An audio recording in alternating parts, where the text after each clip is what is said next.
மடங்குன்னு எச்சரிச்சிருக்கணும்ல. அந்த மரணம் உனக்கு முன்மாதிரி. அது தெரியாம நடந்துச்சுன்னு சொல்லுங்க, நான் ஒத்துக்கிறேன். இது தெரியாம நடந்துருச்சுன்னு எப்படி சொல்றீங்க? உளவுத்துறை இருக்குது, கியூ பிரான்ச் இருக்குது, நீங்க சொல்ற சிபிசிஐடி சோகால் இருக்குது, அதுக்கப்புறம் விஜிலன்ஸ் இருக்குது, அதுக்கப்புறம் அங்கே உள்ளூர்ல கவுன்சிலர் இருக்கிறாரு, அப்புறம் எம்எல்ஏ இருக்கிறாரு, உங்க மட்ட செயலா இருக்காரு, மாவட்ட செயலா இருக்காரு, நீங்க எல்லாம் இந்த ஊர் சார்ந்த நிருபர்கள் இருக்கிறீங்க. உங்க யாருக்குமே தெரியாதா இங்க சாராயங்காய்ச்சி விற்கப்படுதுன்னு? சொல்லுங்க. நீங்க தெரியாம நடந்ததுன்னு எப்படி சொல்லுவீங்க? நீங்க அரசு தன் தவறை மறைக்க லஞ்சம் கொடுக்குது, தன் தவறை மறைக்க லஞ்சம் கொடுக்குது. அப்ப சாவுலே புனித சாவு சாராயம் குடிச்சு சாகிறது தான். இது ஒரு சரித்திர நிகழ்வு. தப்போ அப்படித்தானே வருது. இவங்க குடி எடுக்கிறவங்க, தாலி இருக்கிறவங்க கிட்ட போய் நாட்டை கொடுத்துட்டு நீங்க குடிக்க வச்சு கொலை பண்றவன்ட்டு குண்டு போட்டு கொள்றதுதான் பல படுகொலையா? குடிக்க வச்சு கொள்றது இல்லை, அது கொலை இல்லை.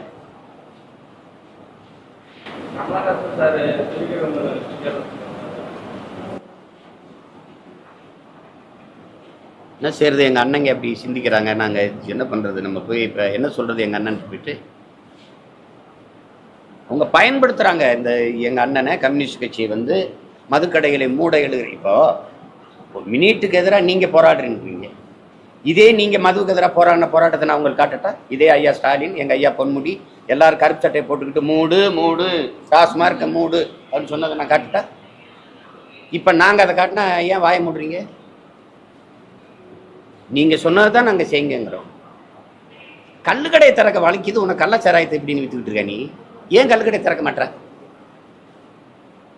கல்லு குடிச்சு செத்தவன் சொத்தம் மட்டும் வித்தவன் ஒருத்தனை காட்டு நாங்க போயிடுறோம். அப்படியே இப்படியே போயிடுறோம், நாங்க ஊருக்கே போயிடும். சொல்லு. கல்லு உணவின் ஒரு பகுதின்னு அரசியலமைப்பு சட்டம் சொல்லுது.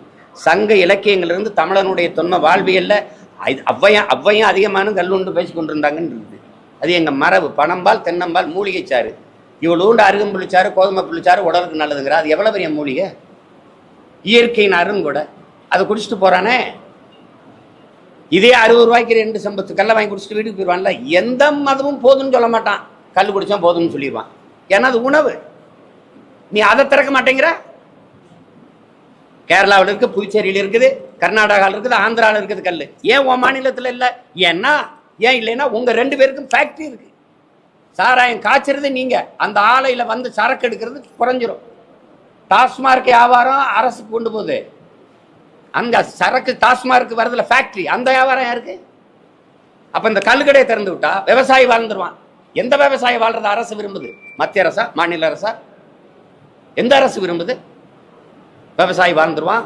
குடியானவன் வந்து 2 போத்தலை குடிச்சுன்னா 2 செம்பை குடிச்சான்னா 20 ரூபாய்க்கு 2 செம்பை குடிப்பான். அதிகபட்சமான ஒரு வடை, சுண்டல், ஏதோ ரத்த பொரியல், இந்த ஊறுகாய் வைப்பான், சாப்பிட்டுட்டு போயிடுவான். நீங்க பார்த்துருப்பீங்க கல்லுக்கடையில். இன்னைக்கும் கேரளாவுக்கு போங்க, நீ எது கல்லுக்கடையை திறக்க மாட்டேங்கிற? ஏன்னா உன்னுடைய ஃபேக்ட்ரி இங்க மிடாஸ் இருக்கு, அங்க பெரிய 2 எல்லாருக்கும் இருக்கு. அம்மா கனிமொழியாருக்கு பேசுனதே இருக்கு. நாங்கள் ஒரு ஆட்சிக்கு வந்தால் எங்கள் திமுகவிலேயோ அவங்க சார்ந்த ஆலைகளும் மூடப்படும், டாஸ்மார்க்கும் மூடப்படும். இதெல்லாம் எனக்கு ஒன்றும் கிடையாது, அளவு கடந்த கோபம் தான். இவங்களை ஒழிக்காம இந்த நாட்டை சரி செய்ய முடியாது.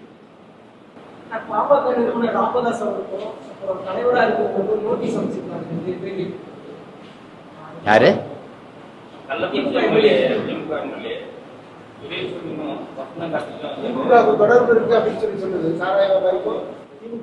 நானும் சொல்றேன் எனக்கு அனுப்புங்க. சத்தியம் அதானுங்க. உங்களுக்கு தெரியாம நீங்க உங்க தொகுதியில சாராயம் காய்ச்சுனா நீ எதுக்கு எம்எல்ஏ வருக? எதுக்கு இருக்க? அந்த பொட்டலத்தை நீ ஒண்ணு வாங்கி குடிச்சிட்டு படு. உனக்கு என்ன பிரச்சனை? எதுக்கு இருக்க நீ? எதுக்கு இருக்க நீ சொல்லு. எதுக்கு எம்எல்ஏ வருக?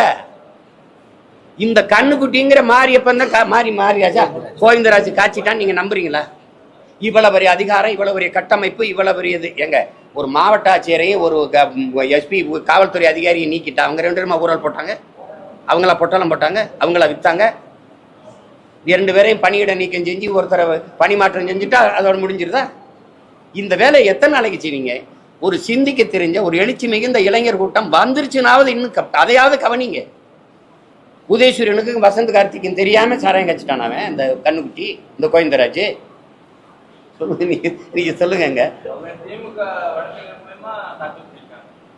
இதெல்லாம் எங்க ஐயாவுக்கு கால் தூசுல கடைசி தூசு.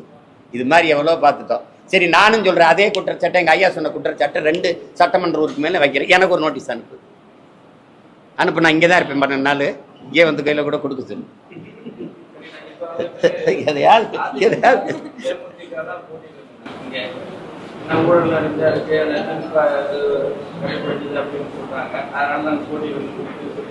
கரை படிஞ்சிருச்சுன்னா விம்ங்கிற ஒரு பவுடர் இருக்கு, அதை போட்டு கழுவணும்.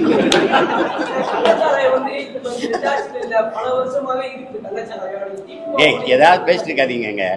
எங்க தாத்தா காலத்துல மதுக்கடை இல்லைங்க, காமராஜ் காலத்துல இல்லைங்க, ராஜாஜி காலத்துல இல்லைங்க, பக்தவச்சலம் காலத்துல இல்லைங்க, கள்ளச்சாராயம் இருந்ததாங்க. யாராவது ஒருத்தர் சொல்லுங்க.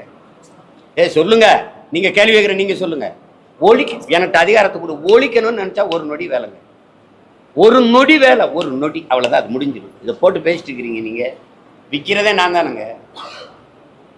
என்ன நீங்க சாத்தா, நீங்க வித்தா நல்ல சாராயம், தனியார் காய்ச்சா நல்ல கள்ளச்சாராயம், இவ்வளவுதான். வேற என்ன இருக்கு? அவன் தான் தெளிவா சொல்றாருங்க ஒருத்தர். 500 ரூபாங்க மூடதுக்குற வேலை தான் கூலி, 500 ரூபா. டாஸ்மார்க்கு போனா 400 ரூபா போயிருது. உள்ள வீட்டுகளுக்கு இது பண்ண முடியாது. இதுனா 60 ரூபா, 2 பொட்டலம் குடிச்சா 120 ரூபாயோட போயிருது. மீதி 300 ரூபாய் கொண்டாந்து வீட்டில் கொடுக்க முடியுதுன்றான். நீ குவாட்டரை எதுக்கு 400 ரூபாய்க்கு வித்த, 300 ரூபாய்க்கு வித்த? அதனால அவன் 60 ரூபாய்க்கு போறான்.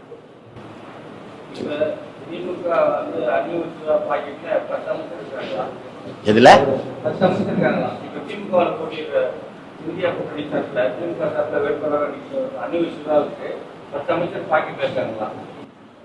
அவ்வளவு பெரிய பாக்கெட் அவருக்கு?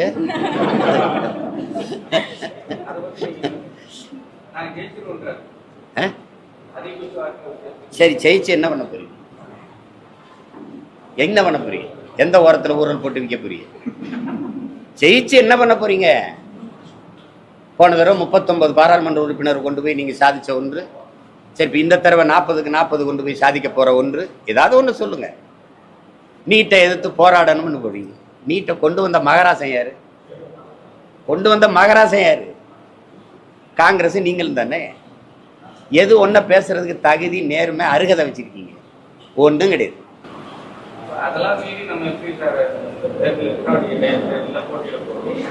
நீங்க சொல்றீங்களா, அதையெல்லாம் மீறி தான், அதையெல்லாம் மீறி தான் ஜெயிக்க போறோம். பாமக வந்து இப்ப எடுத்தப்பட்ட அவர் நேர்மையான பாமக வந்து எங்களுக்கு வந்து வாக்களிப்பாங்க. அதிமுக ஓட்டு எங்களுக்கு எங்க ஐயாவுக்கும் கிடையாது, எங்களுக்கு திமுகவும் தான். திராவிடமா தமிழ் தேசியமாங்கிறதான். நீங்க ஏன் எங்களுக்கு எங்க ஐயாவுக்கும் இதெல்லாம் பேசாதீங்க. அதை பத்தி பேசவே நான் தயாரம் இல்லை. எங்களுக்கும் எங்க ஐயாவுக்கும் போட்டி கிடையாது. அது வேற. நாங்க எதிரியா கருதுறது திமுகவை தான் இந்த களத்துல.